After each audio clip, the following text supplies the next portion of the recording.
Tapos na.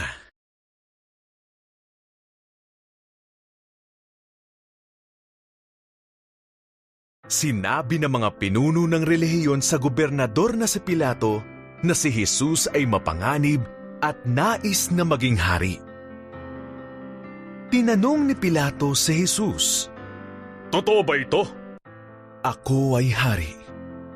Sagot ni Jesus, "Ngunit hindi sa mundong ito."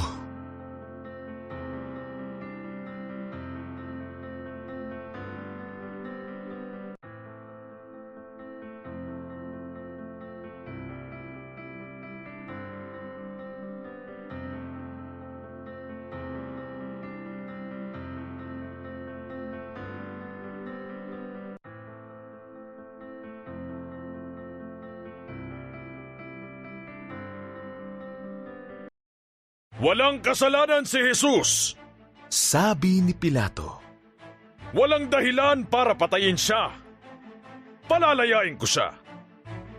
ngunit nagsigawan ang karamihan sa mga tao. Patayin siya!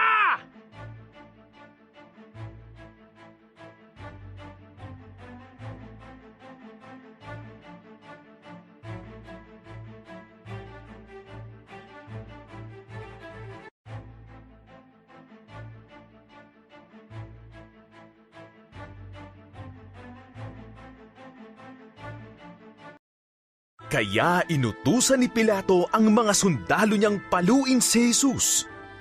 Pilit silang naglagay ng koronang tinik sa ulo niya. Pagkatapos ay ipinapasan ang kahoy na krus sa kanyang likod at pinaakyat siya sa burol.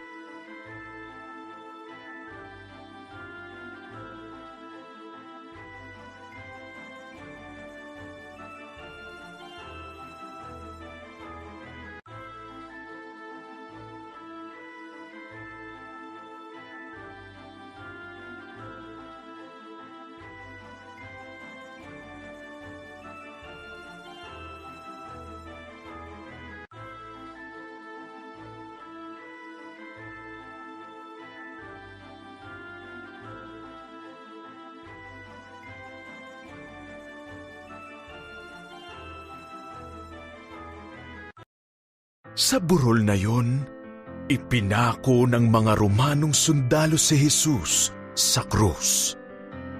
Pagkatapos, itinaas nila ito. Si Jesus ay nakabitin doon sa pagitan ng dalawang kriminal.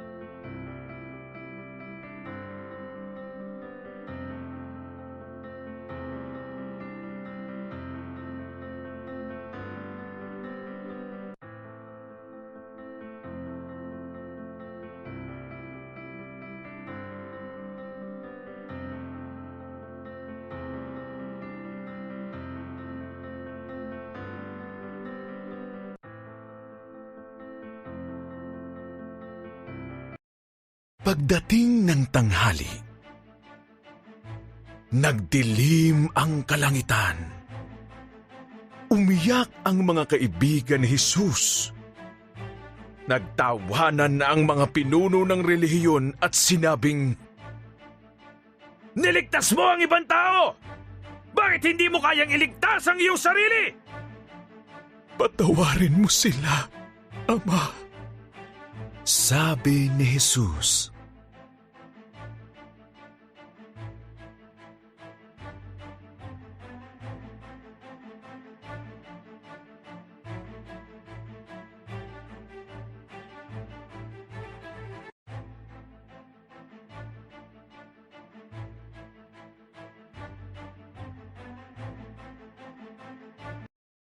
Nang dumating na ang oras upang mamatay si Jesus, ipinikit niya ang kanyang mga mata at sinabi, "Tapos na."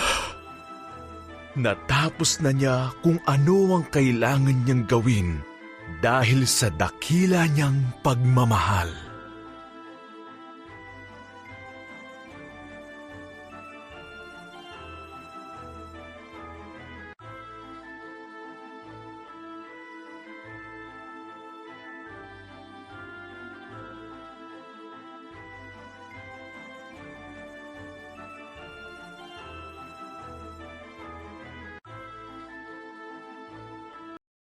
Isa sa mga tagasunod ni Jesus, isang lalaking nagngangalang Jose, ang naglagay sa katawan ni Jesus sa bagong libingan. Inalis niya ang isang malaking batong nakatakip sa harap nito. Isang mahaba at malungkot na Biyernes ang natapos.